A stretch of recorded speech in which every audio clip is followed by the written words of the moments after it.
Daniel 2. In the second year of his reign, Nebuchadnezzar had dreams that troubled him, and slept, and sleep deserted him. The king gave orders to summon the magicians, mediums, sorcerers, and Chaldeans to tell the king his dreams. When they came and stood before the king, he said to them, I have had a dream and am anxious to understand it. The Chaldeans spoke to the king. Aramaic begins here. May the king live forever. Tell your servants the dream, and we will give the interpretation. The king replied to the Chaldeans, My word is final. If you don't tell me the dream and its interpretation, you will be torn limb from limb, and your houses will be made a garbage dump. But if you make the dream and its interpretation known to me, you will receive gifts, a reward, and great honor from me. So make the dream and its interpretation known to me. They answered a second time, May the king tell the dream to his servants, and we will make known the interpretation. The king replied, I know for certain you are trying to gain some time, because you see that my word is final. If you don't tell me the dream, there is one decree for you. You have conspired to tell me something false or fraudulent until the situation changes. So tell me the dream, and I will know you can give me its interpretation. The Chaldeans answered the king, No one on earth can make known what the king requests. Consequently, no king, however great and powerful, has ever asked anything like this of any magician, medium, or Chaldean. What the king is asking is so difficult that no one can make it known to him except the gods, whose dwelling is not with mortals. Because of this, the king became violently angry and gave orders to destroy all the wise men of Babylon. The decree was issued that the wise men were to be executed, and they searched for Daniel and his friends to execute them. Then Daniel responded with tact and discretion to Arioch, the captain of the king's guard, who had gone out to execute the wise men of Babylon. He asked Arioch, the king's officer, Why is the decree from the king so harsh? Then Arioch explained the situation to Daniel. So Daniel went and asked the king to give him some time so that he could give the king the interpretation. Then Daniel went to his house and told his friends, Hananiah, Mishael, and Azariah, about the matter, urging them to ask the God of the heavens for mercy concerning this mystery, so Daniel and his friends would not be destroyed with the rest of Babylon's wise men. The mystery was then revealed to Daniel in a vision at night, and Daniel praised the God of the heavens and declared, May the name of God be praised forever and ever, for wisdom and power belong to him. He changes the times and seasons. He removes kings and establishes kings. He gives wisdom to the wise and knowledge to those who have understanding. He reveals the deep and hidden things. He knows what is in the darkness, and light dwells with him. I offer thanks and praise to you, God of my ancestors, because you have given me wisdom and power. And now you have let me know what we have asked of you, for you have let us know the king's mystery. Therefore Daniel went to Arioch, whom the king had assigned to destroy the wise men of Babylon. He came and said to him, "Don't destroy the wise men of Babylon. Bring me before the king, and I will give him the interpretation." Then Arioch quickly brought Daniel before the king and said to him, "I have found a man among the Judean exiles who can let the king know the interpretation." The king said in reply to Daniel, whose name was Belteshazzar, "Are you able to tell me the dream I had and its interpretation?" Daniel answered the king, "No wise man, medium, magician, or diviner is able to make known to the king the mystery he has asked about. But there is a God in heaven who reveals mysteries, and he has let King Nebuchadnezzar know what will happen in the last days. Your dream and the visions that came into your mind as you lay in bed were these. Your Majesty, while you were in your bed, thoughts came to your mind about what will happen in the future. The revealer of mysteries has let you know what will happen. As for me, this mystery has been revealed to me, not because I have more wisdom than anyone living, but in order that the interpretation might be made known to the king, and that you may understand the thoughts of your mind. Your Majesty, as you were watching, suddenly a colossal statue appeared. That statue, tall and dazzling, was standing in front of you, and its appearance was terrifying. The head of the statue was pure gold. Its chest and arms were silver. Its stomach and thighs were bronze. Its legs were iron, and its feet were partly iron and partly fired clay. As you were watching, a stone broke off without a hand touching it, struck the statue on its feet of iron and fired clay, and crushed them. Then the iron, the fired clay, the bronze, the silver, and the gold were shattered and became like chaff from the summer threshing floors. The wind carried them away, and not a trace of them could be found. But the stone that struck the statue became a great mountain and filled the whole earth. This was the dream. Now we will tell the king its interpretation. Your Majesty, you are King of Kings. The God of the heavens has given you sovereignty, power, strength, and glory.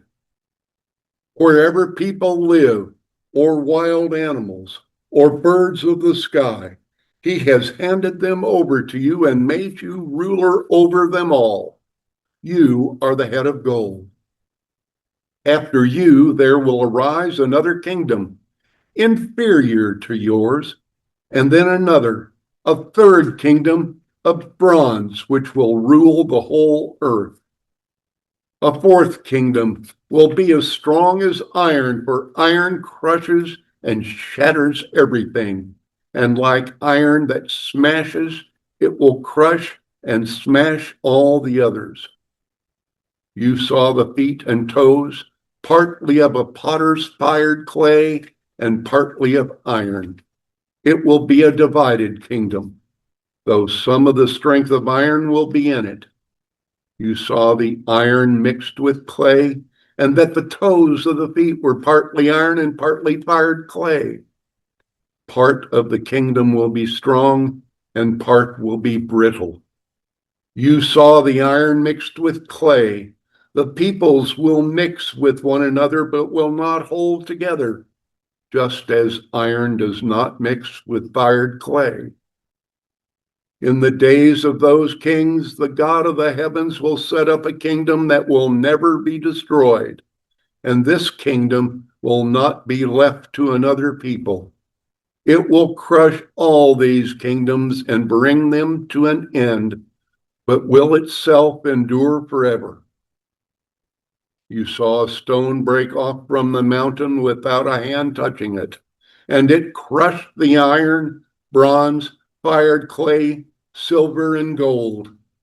The great God has told the king what will happen in the future. The dream is certain and its interpretation reliable. Then King Nebuchadnezzar fell face down, worshiped Daniel, and gave orders to present an offering and incense to him. The king said to Daniel, "Your God is indeed God of gods, Lord of kings, and a revealer of mysteries, since you were able to reveal this mystery." Then the king promoted Daniel and gave him many generous gifts. He made him ruler over the entire province of Babylon and chief governor over all the wise men of Babylon. At Daniel's request, the king appointed Shadrach, Meshach, and Abednego to manage the province of Babylon, but Daniel remained at the king's court. Thank you. You're welcome. Well, if we are wondering how this became a part of our series, there's that key verse in there where Daniel says, but there is a God in heaven who reveals mysteries. So that's why we're looking at this tonight. I mean, there's a lot here, and we'll try to touch on most of it. There's the statue and but we'll start kind of from the very beginning. The wise men, or the soothsayers, or depending on translation that you have, the people that the king brought in to interpret the dream, make a claim here at the very beginning. They're expecting the king to tell them what the dream was, and then they'll interpret it. But they're saying that this sort of thing never happens, because Nebuchadnezzar says, well, I'm going to have you tell me the dream and interpret. So I am wondering, because that's another thing that sets off the chain of events here. God gives him this dream, but also puts it in Nebuchadnezzar's mind that also he's going to test the wise men by not telling them the dream. Do you see that as that they're kind of exaggerating, that they're saying like, well, nobody's ever asked this of us, to tell you the dream, and interpret it. And I do kind of wonder if, you hear about in Exodus, the Egyptian, because a lot of these ancient empires and cultures, they had these wise men that were in the court that could do different things. Some of them could do little, magic tricks and different, but then also there's the thought that some of them were in communication with some, well, not God, but spirit. They had some basis for, keeping these guys around, other than just tradition that they usually do. But I just kind of look at their reaction, they're just shocked that the king is asking them to do this. But that does end up being a key part of the story, though, because that, I guess, have you all ever thought, just in hearing the story, that he asked them to do something that he's never asked them to do? And it could be just the nature of the dream itself. The dream had to be terribly troubling, Right. for him to go to this extent. Yeah.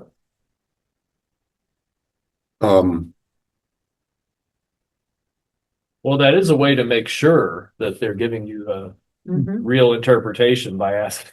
Yeah, really. Well, to begin with, it said he had dreams, plural. And to me, that kind of says that it was over multiple nights. So it wasn't just one night that he lost sleep. It was multiple nights that he lost sleep with this same dream. So he was troubled a lot with this before he actually brought this up to his court wise men, his court soothsayers and magicians. Well, I will say this too, that later on in the book of Daniel, when Nebuchadnezzar has dreamed again, or at least one other dream that he's troubled about, he doesn't ask them to do this little test. Well, not a little test. He doesn't ask them to do this test where they have to tell him what the dream is. When he has the dream about the tree that gets chopped down, and something else to consider with this dream, and I don't want to get too far ahead here, but this dream, the one weird thing about this dream is that it's not for Nebuchadnezzar. The dream that Nebuchadnezzar has that pertains, well, it does kind of pertain to him because he's the head of gold in the dream, but the dream that really has, the dream that specifically is for him is later on, but this is something much bigger. Right. Well, he does give the Jewish people hope that the power of Babylon was temporary over them, Yeah. and that God would have ultimate control and say. I don't remember in the Bible someone saying, "Tell me the dream and tell me the explanation." Yeah. I keep thinking of Pharaoh and Joseph. Oh yeah, Pharaoh and Joseph. Pharaoh just told him the dream because he Yeah. couldn't explain Joseph Yeah. to him the dream. But really, I think King Nebuchadnezzar is shrewd, very shrewd. Yeah. Because knowing what we know now, if he told them the dream, they will never tell him we cannot explain it. They will just come up, agree on an explanation, and say it to him. So he was shrewd, as that's why maybe he accomplished all the big kingdom, not just in Iran and Iraq. I think it was Yeah. big.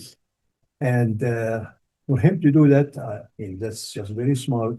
It's I don't know how did he expect anyone to Yeah. do it, except if it's from God. What I like about Daniel, he told them that if the king let me, I can explain it to him before he prayed about it, before Yeah. God revealed to him. So that shows faith. Yeah. And when the king, as you will see later, when the king asked him, tell me the explanation, he said, I cannot. No human being can. Yeah. So really, faith is presented from beginning of chapter 2 till the end of chapter. Yeah. Definitely. And this, There's something else that's just odd about this, the presentation of chapter 2. Yeah. It starts off as it leads up, telling that Nebuchadnezzar had dreams that troubled him, and the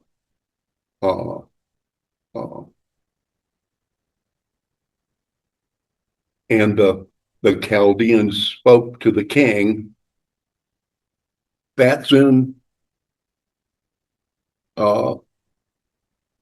Hebrew, I believe. where it says Aramaic. And then it changes to Aramaic, Yeah. which is the language of Babylon. Yeah. So the rest of the rest of the story is in Aramaic, so that everyone in Babylon could understand what Daniel is describing as Nebuchadnezzar's dream. And I think that's important to the telling of the story. Anyone, not only anyone who could read, but anyone who could listen to this being told could understand Nebuchadnezzar's dream because it was in the people's language.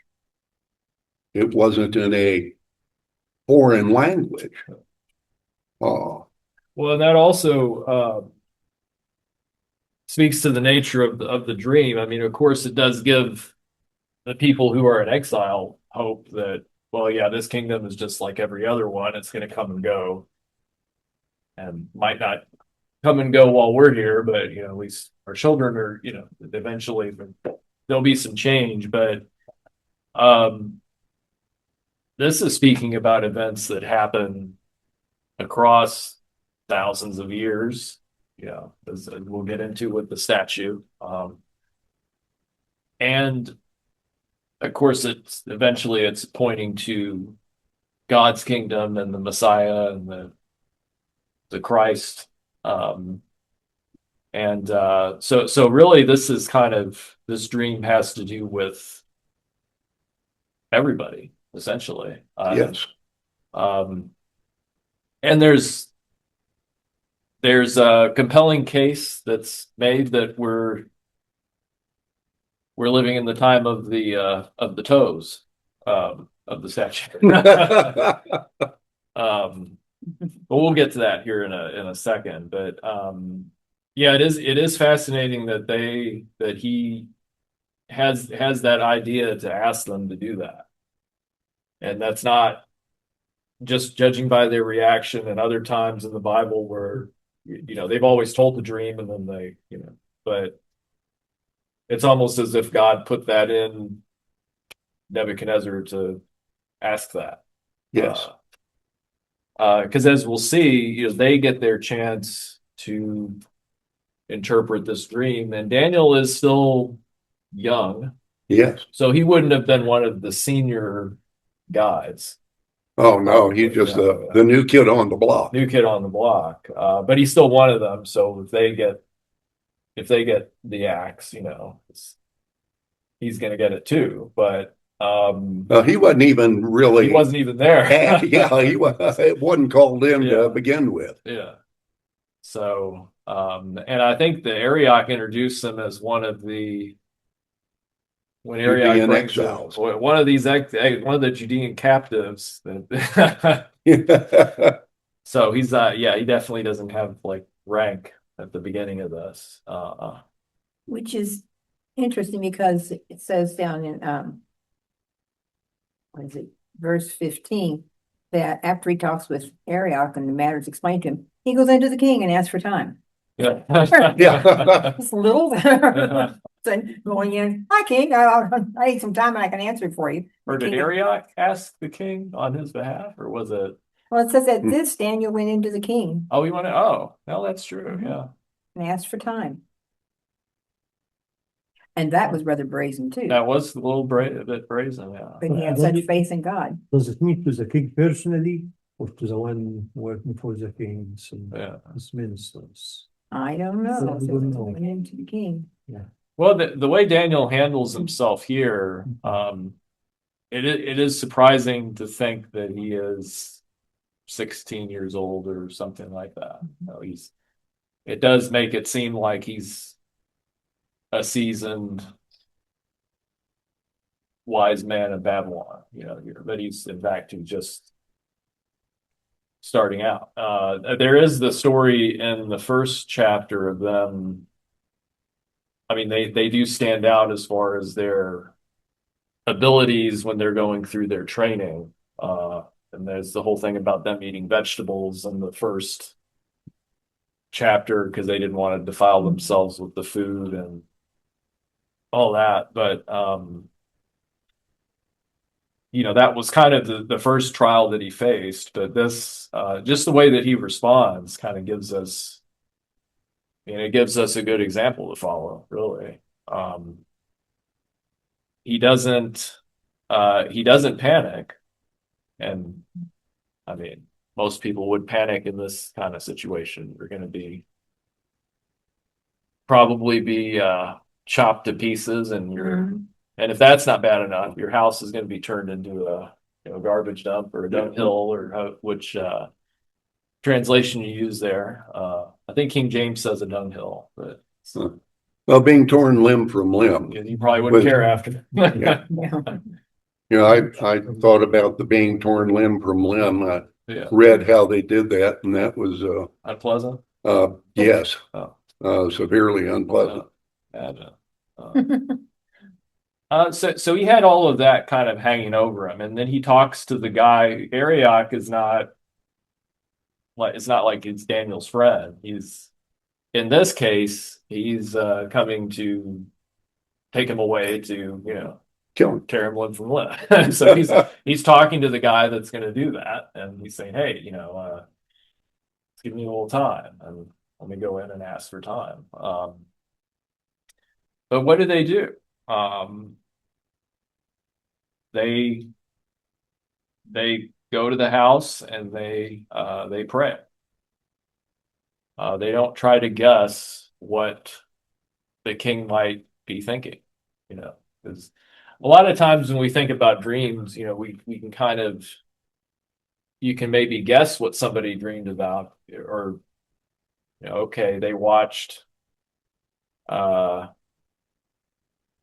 this movie, so they're probably going to have a dream. They had this experience during the day, so they're probably going to have a similar. A lot of dreams kind of follow that pattern of okay, it's something that you did, but then there are those dreams that kind of come out of nowhere that are, God sends us as messages, and but it is interesting that they don't try to.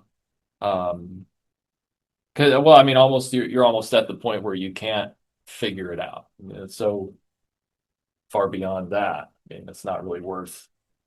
So they pray, and it says later that night,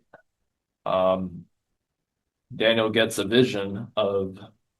So God speaks to Daniel through a vision of the dream, and he has this little bit. He says, it is God who alters the times and seasons, removes kings and promotes kings, gives wisdom to the wise, knowledge to the discerning, reveals what is profoundly mysterious, and knows what is in the darkness. With him dwells light. And this is also another theme with Daniel's life. He really gets he's known as one of the wisest, or the wisest wise man in Babylon, but really it's God who gives him the ability to do that, and also the other three guys that are with him. Kind of like Solomon. Solomon got his wisdom and understanding from God directly. So he didn't just have a really high IQ. Right. But although I'm sure Daniel was intelligent to begin with, but this kind of wisdom only comes from God. And I guess it kind of speaks to the really our need for seeking wisdom and answers from God, like in our life. Even if we think we can figure some things out, there's still a lot that we don't know, and of course you don't know what you don't know, I guess. So I've been told. And he goes in and he starts off with saying, I can't tell you what, he starts off with admitting, like, well, I can't tell you what the dream is, but, well, nobody can. But there is a God in heaven who reveals secrets. and he is making known to King Nebuchadnezzar what will happen in the latter days. So now let's get into this. Let's get into this dream. Uh, so you might notice that Daniel says that King Nebuchadnezzar is the head of gold. And this was something I realized, or something that came to me actually not too long ago. I mean, it might have been last year or so, sometime that I was reading this, I saw something in here and I did a little research to see if I was the only, that I wasn't the only one that saw that. And apparently it's something a lot of people have seen, is that he talks about the different parts of the statue as being different kingdoms, and Nebuchadnezzar's the gold part, and that's just the head, and that he's gonna get replaced by another kingdom. And then later on in the book, Nebuchadnezzar makes a giant statue uh, made out of Gold. and he's kind of making a statement there. Because if you read the golden statue story later on, you might be thinking like, well, Nebuchadnezzar just has this ego and he's trying to get people to worship this giant statue of him. But if you see it in light of the context of this dream,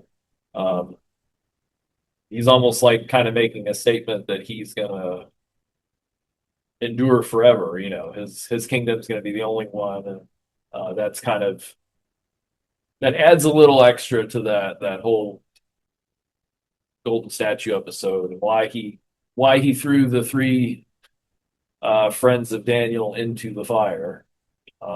Yeah. Why that was a big deal. It comes from this, it comes from this dream. Because I'm sure, even though Daniel starts off with saying you're the head of gold, you're the,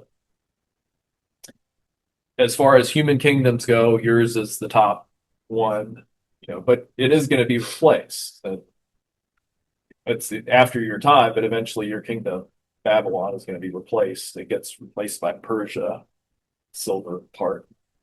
But you can imagine Nebuchadnezzar wasn't that happy to hear that part, that his kingdom was going to get. And I guess we all assume that our own,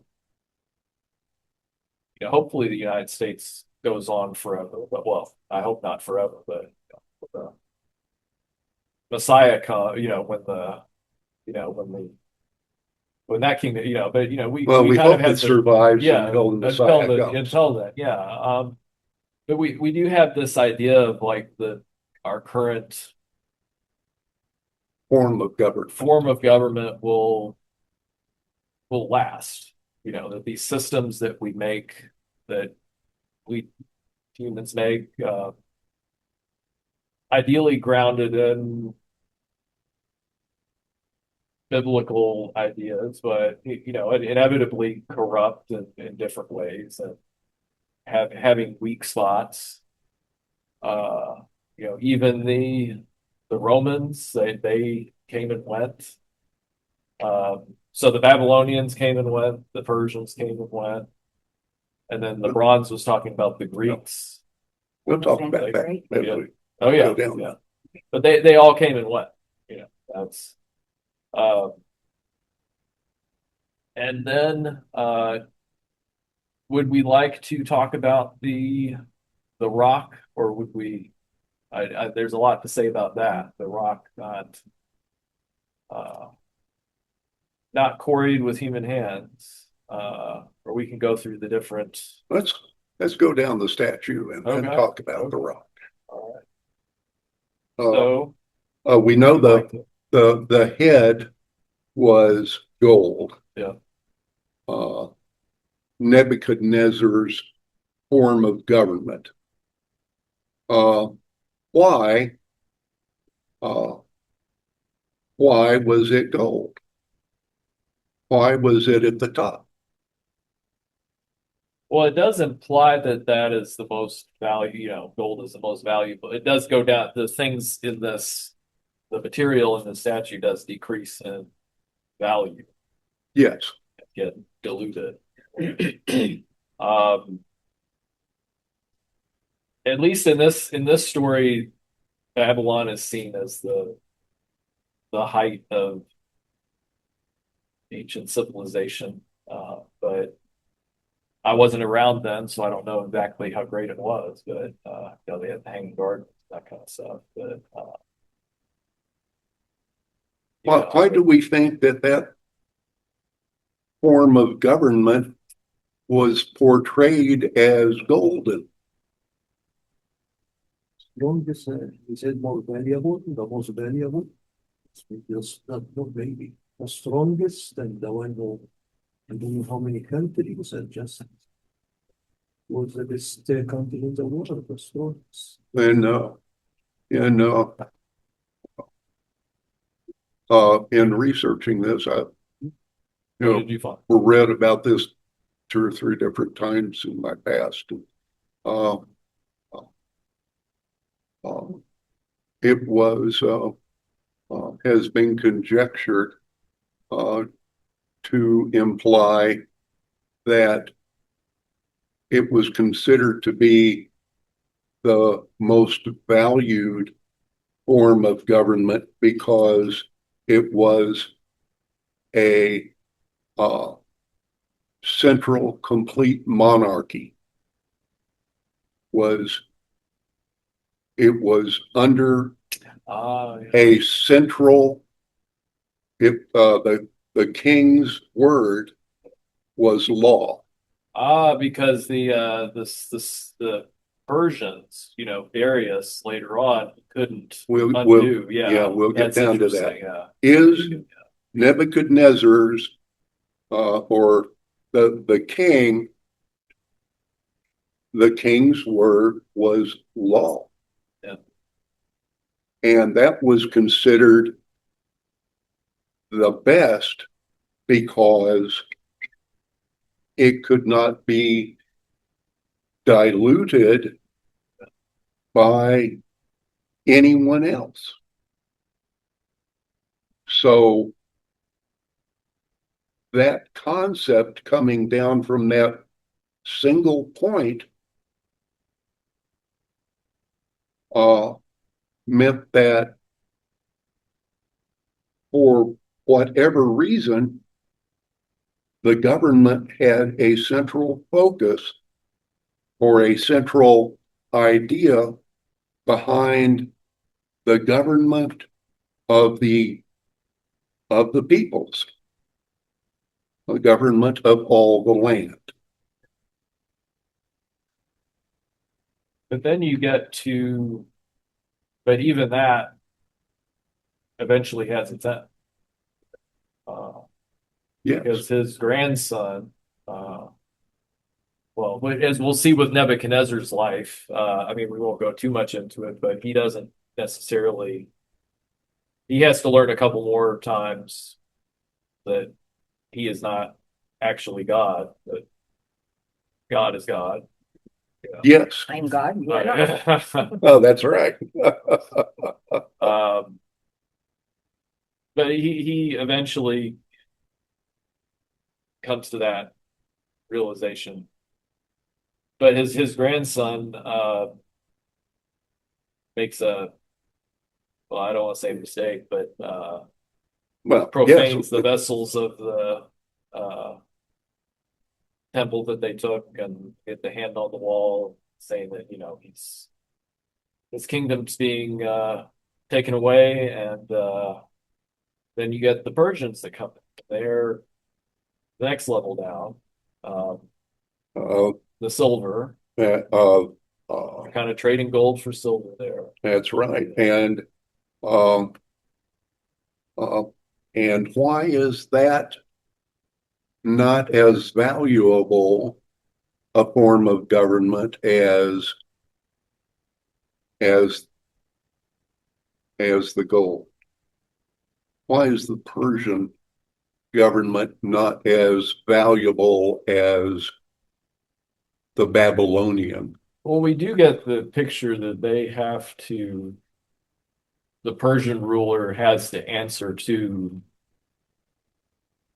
the other people in the court I mean, there are certain things he can't do, like when Daniel was thrown into the lion's den. Well, when they tricked him into making a rule saying you can't pray to anybody except him, Hmm.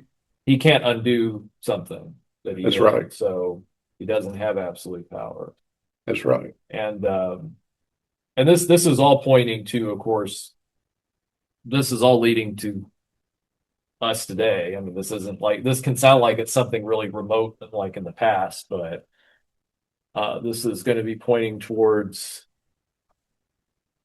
ultimately God's kingdom, and so we're getting there. But the bronze or the Well, next is brass, brass or bronze, bronze. bronze, yeah, the Greeks, And that's the Greeks. Now, yeah. why are the Greeks the next ones down in Well, the first there was silver, Hmm? gold and silver, and then bronze. gold? And then silver was the Medo-Persian Okay, okay. Empire, and then the Greeks. Yeah, the bronze, yeah. And why were they less? Why was their form of government less worthy? Well, I mean, you do see that it was divided, as Alexander and the generals and the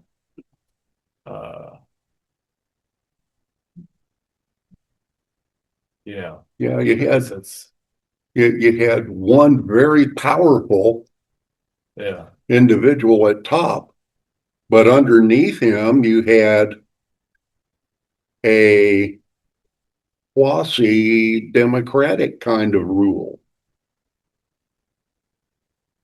You had a fledgling democracy.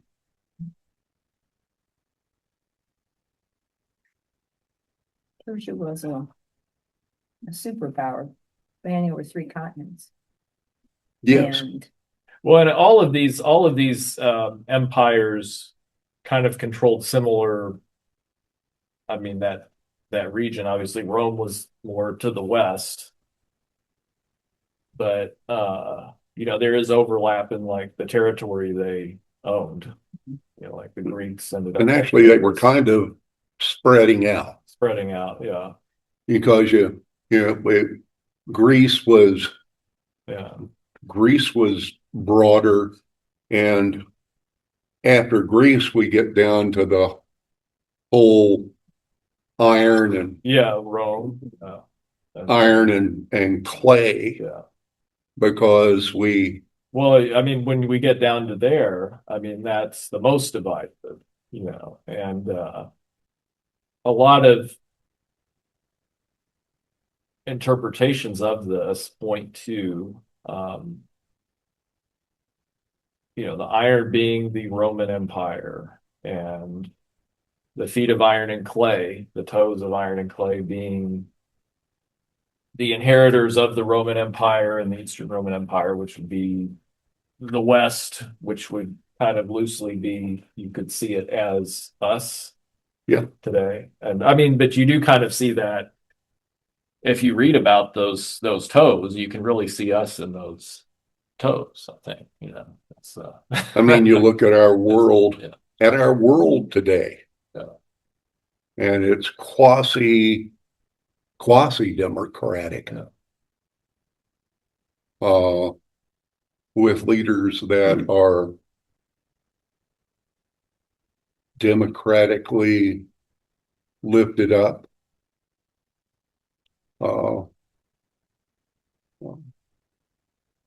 And all of that is being displaced by the rock. Yes. And again, that's really the whole. We're given this statue. I mean, that it's evidence that this dream, as Daniel said, will be proven to be true.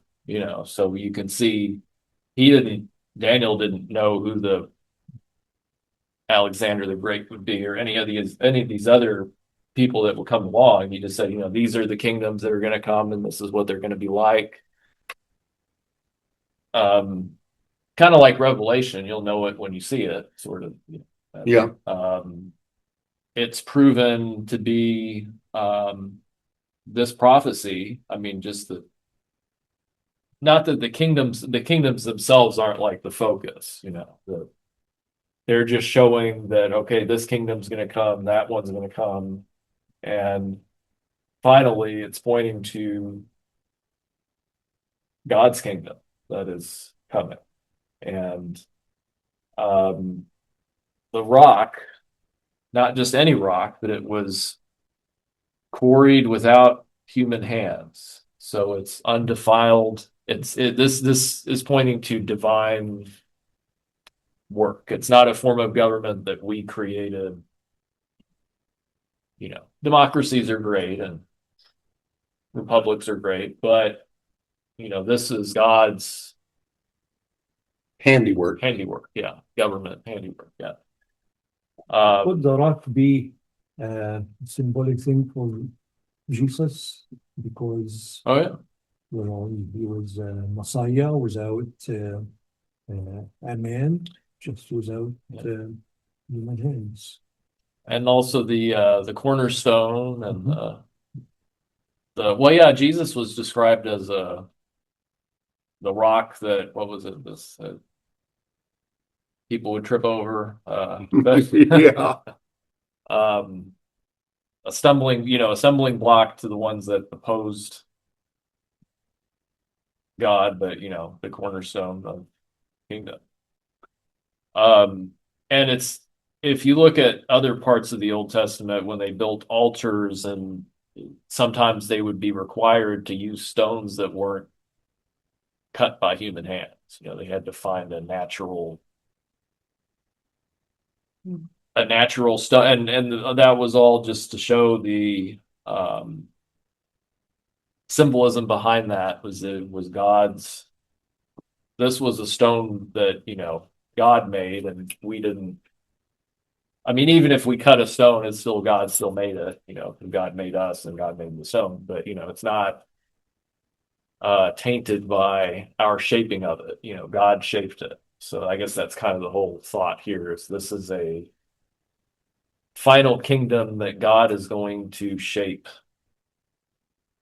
And it's going to, well, it reduces the rest of the whole statue gets reduced to powder pretty much and blows away in the wind, right? That's so very, I mean, you can imagine him having this dream. This would have been very terrifying in a sense. I mean, Disconcerting. Disconcerting. The whole statue becoming dust and being blown away. It gets pulverized. That's the pulverized, yeah. In my mind, I'm comparing Daniel's reward when the king, almost like worshipped him and give him everything he wanted. And, if Daniel went and did not say, no, no one can tell you, but God can. If he went and he said, yeah, I know, and here is your dream and interpretation, and he will get, you think, maybe more glory and more reward. No, actually, he got the most by putting God where he belongs. So that's just, as you said, the way he presented himself, really, it was also humble. Yeah. But he did not go and say, now I can tell you what, no, I have no other. No, he said, no, no one can, it's only God. He gives the glory to God. It shows really his heart, his mind, and yet he got, so we shouldn't be surprised if we see godly people really succeeding, and it was for a reason. But maybe they can use that. Yeah, I mean, humility is essential. I mean, you look at Proverbs and what it means to be wise, it always starts with the humility of acknowledging that God's ways are much higher than our ways. And there's so much that we don't understand, and God chooses to reveal things to us, but at the same time, I kind of wish Nathaniel was here in a way, because he liked, I mean, as we all do, he likes to figure things out, and that's the Yes. kind of thing. Yeah, it's but it's and I'm not saying, I mean, he is humble. I'm not saying that he's, but he likes to figure things He out. does. There's nothing Yeah. that's a good thing, but also we're never going to have it all figured out. We At all least, do. I mean, yeah.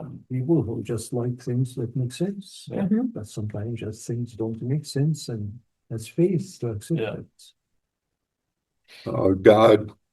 God says there will always be mystery. Unless it is revealed to us, there's always going to be a gap that God has to provide to us for us to understand. Good thinking of us really, even if we are the wisest and the smartest. What do we build this on our brain? We think and understand and everything with our brain, not our hand. When the brain is just a soft tissue, after we die, it will be one of the first things that will just dissolve. So what's going to be of the brain 5 years from the time we die? Nothing. So we use that part to pass judgment and put things in balance and make sense of everything. I mean, we should realize our limitations big time, really.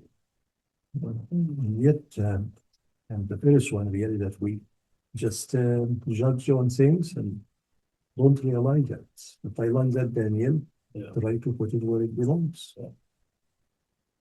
And if you look at the outcomes of well, I guess let's just kind of re-examining the purpose of this dream.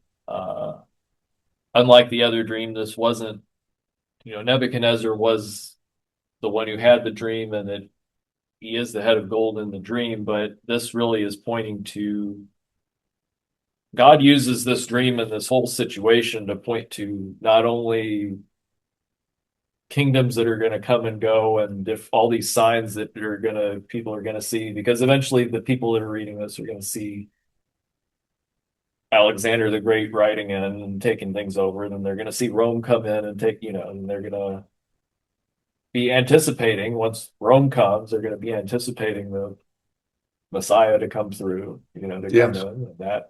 That was a huge part of this. So it's ultimately, these are signs that are pointing to Jesus, pointing to God's kingdom coming, and then eventually all the kingdoms that we create, being blowing away. Dust in the wind. Dust in the wind. Literally dust in the wind. Yeah. Yes. And something that, a stone that no hands have made is going to replace it. So, and that also points to, kind of like the Garden of Eden, the something God created that wasn't, we didn't mess up. Well, we did mess that up, but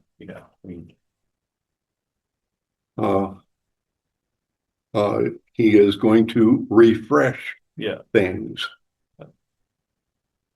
And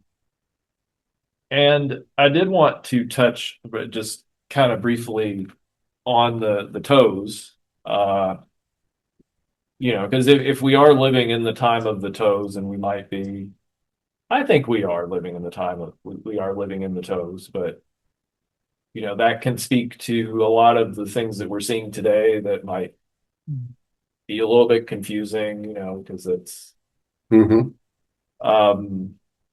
without going into too much detail, the divisions and some also think the technology mixing in, and concerns that we have about, everything seems, it is interesting how everything seems very strong, but also very brittle at the same time, and not, I mean, we saw that a few years ago when the supply chains got all messed up, and the whole, it's it seemed very robust. The system seemed very robust, but just a little hiccup.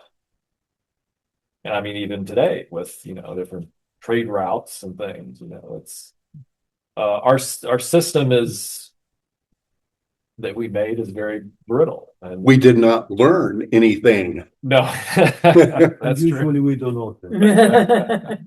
We don't. But there is hope. You know, that's kind of the central message here. You know, there is hope because it's ultimately not on us, you know, and not on us individually, because, you know, we're supposed to seek God's wisdom and how to shape our life, but also just in general, you know, history is going to take its course, but ultimately God is going to have the kingdom that lasts. But I heard a knock on the a well-timed knock, I guess. Maybe they're telling me time's up. Yeah, wrap it. Oh, no.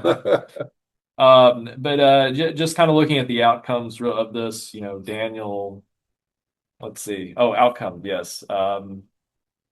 Nebuchadnezzar, just as a case study of the person that had some issues he was dealing with, he of course didn't learn his lesson from this. He built the statue, and then he also has that other experience where he ate grass and, you know, was humbled that way. But this kind of begins his journey. Daniel gets promoted, and Daniel is there through, speaking of kingdoms coming and going, Daniel is there through several rulers. I think 4 at least. Yeah. And Daniel is still there when the Persians take over, and he's like 80 years old, but still around. He sees his people going back. He sees his people going back, so that's important. So was Daniel an old man in the fire? In the lion's den, he was old. In the lion's den? In the fire, yeah. Well, actually, he wasn't. I mean, he was there, but he wasn't in that story for some reason. No, he wasn't in the story. But maybe he was out in some province doing something. Yeah, he wasn't there in the story, but we know that he. Well, I guess he would have written it down, right? 'Cause he was Yeah. well, except for one chapter Nebuchadnezzar wrote in the book of Daniel. It says, but so he would have known of what happened at least, and he probably would have been middle-aged in that. Or Yeah, however long it takes to build a statue of gold, 690 feet high or whatever it was, you know. So but he was. He would have still been at court when they were sending people back to build Jerusalem. Nehemiah Rebuild Jerusalem. And another outcome is that we get these prophecies that talk about these kingdoms that he would have had no idea Yeah, were, but they kind of perfectly describe, as we were talking, you know, that's kind of what we were talking about. All that was that it really describes I mean, even the legs of iron, the Romans, I mean, it's, yeah, it was, and then our times too, yeah. yeah. And then, like Jonah, you know, as we talked about with Jonah, that was, you know, you use somebody mentioned, I think that it was a setup, you know, God set the whole situation up. That it ended up pointing to the Messiah, what was going to happen. And so that we see that here, you know, this is just a powerful sign about, you know, God's kingdom and what's going to happen. And when Jesus came, and then in the end times. And speaking of the end time, that's all I have for tonight. Live long and prosper.